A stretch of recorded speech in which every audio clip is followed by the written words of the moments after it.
আসেন আসেন নিয়ে আসেন। আস্তে আস্তে আস্তে আস্তে যাও।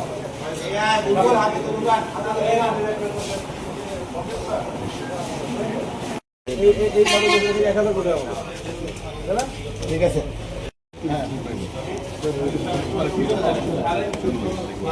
আপনারা একটু সরেন, আমাদের অফিসার পুরো কষ্ট করে দেবো। আপনারা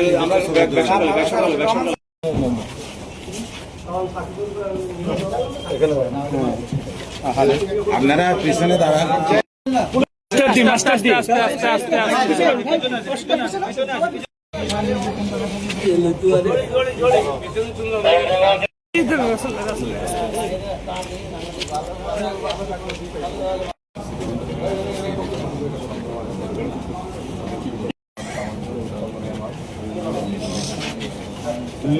যে এই এই ইয়াবাগুলি পরিপূর্ণভাবে সম্পূর্ণই কিন্তু নোয়াখালী জেলার তেই এটি নোয়াখালী যারা গ্রাহক আছে এই মাদকের গ্রাহক তারা কিন্তু এটা ব্যবহার করতে এবং সেখানে সেটিতে আমরা একটা প্রতিবন্ধকতা তৈরি করতে পেরেছি বলে আমাদের একটা